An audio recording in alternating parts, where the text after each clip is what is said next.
Welcome back to this week's episode of Fit with Mitch. Today we are going to address lumbopelvic control.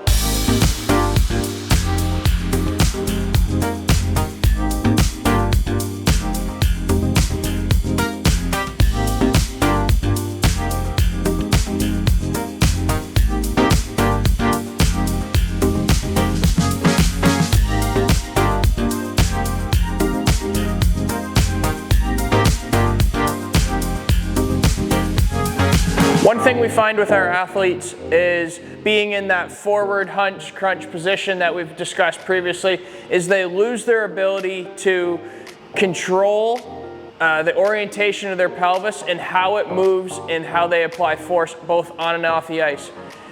Now, athletes present in a variety of spectrum, with some having minimal or no prior knowledge of pelvic control, while we get some older athletes, which we've been working with for longer, which are somewhere on that spectrum, but can definitely still build it into their daily prep routine to ensure the muscles are functioning correctly, and then we're putting the best product out on the ice.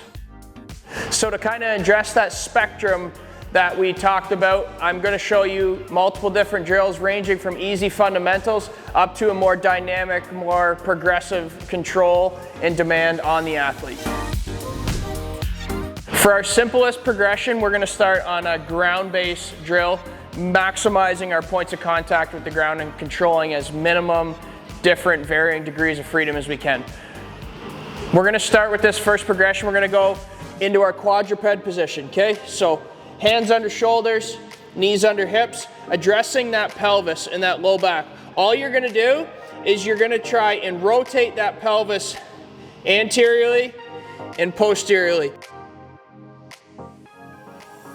Some might recognize this drill progression as a cat-cow. The only subtraction to that is we're taking out the T-spine component, really focusing on that lumbar control and rotating that pelvis. So again, just really focusing on try and tuck your tail as if give you a practical metaphor, and then really try and blow your tail up to the sky to really try and control. So we want to tuck as we go and then rotate backwards. One addition we can do to add a little bit of complexity without drastically changing this drill is the addition of a band. We want to place the band around our low back, and all we're doing is this band and the tension is now providing feedback, so we can let the band pull us and then push the back and rotate the pelvis up into that band for a little bit of tension and resistance. Moving into our next progression, what we're building on here is we're getting a little bit taller. We're increasing the length of our movement and requiring a little more stability out of our pelvis and connecting movements at a little more control. From this position, we're going to take a tall seated position. Legs out straight. We want to drive our legs back into the ground, create stability, and we want to keep our ribs nice and short. We don't want to be hunched forward. We don't want to be leaned back. We want to be seated nice and tall. If we can't sit in this position due to sometimes hamstring tightness, all we can do is we just break our hamstring a little bit more. Back to our fundamental setup. We're set, we're driving our legs down to the ground, core's tight, we're sitting nice and tall. This is our fundamental setup. Now what we're gonna do, you can add a weight or you can do it just body weight to start. From here, we wanna be able to press overhead while maintaining that spinal alignment without, again, leaning back or hunching forward. Building this movement into using actual weight. So again, we've talked about fundamental setup. I'm sitting nice and tall. We've added the dumbbell, and all we're gonna do is maintain this position, keeping our ribs down, keeping our core nice and tight. We're gonna press up to the top, really try and push as high as we can, hold for 1 second, and back down. Keys of this drill I wanna see is, I wanna see the pillar that you've created remain nice and stable. Don't be rocking back and forth. If you can't maintain that position, either 1, lose the weight, or 2, go down in weight so you can maintain this fundamental setup. Like the theme of what we're talking about, keep that pelvis rotated, keep the core engaged, so that way we can focus on the pressing movement while remaining stable as we move through the range of motion.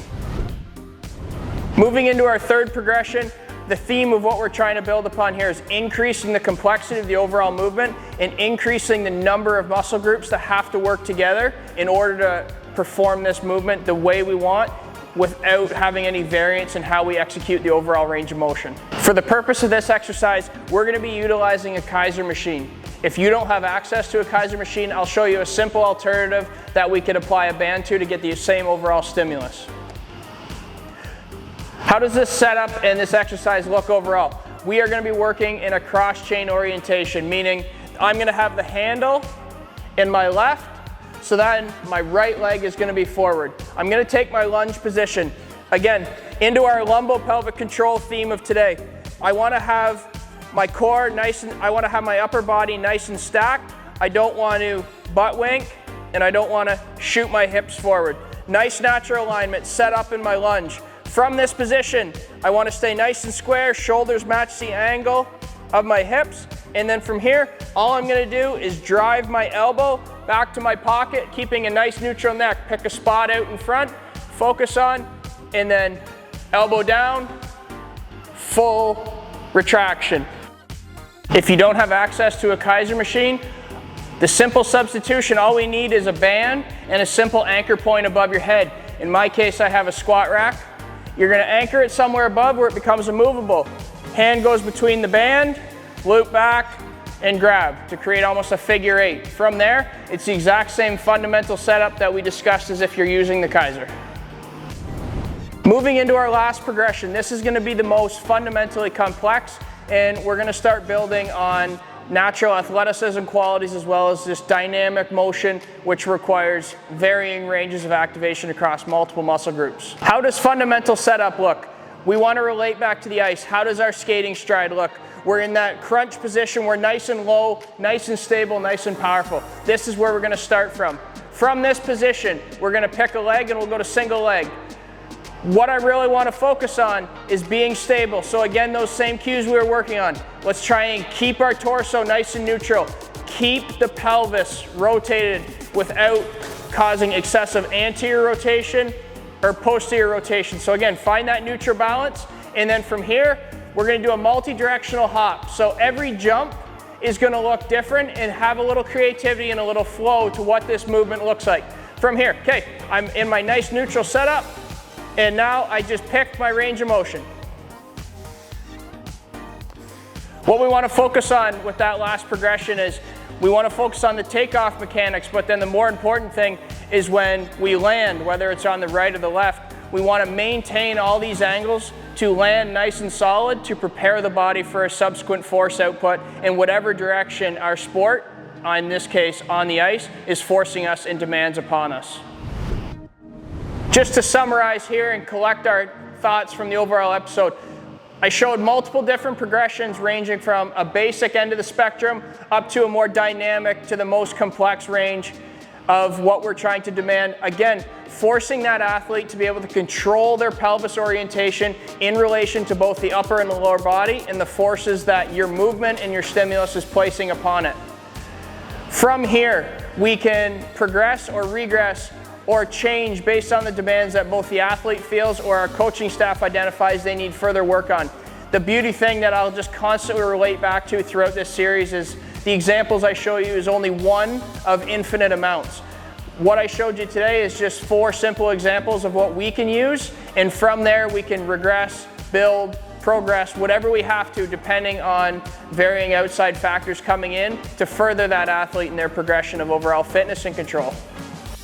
Again, a lot of content throughout that episode, so I hope you digested at least one piece of information that you could utilize for both yourself or somebody else that you are working with.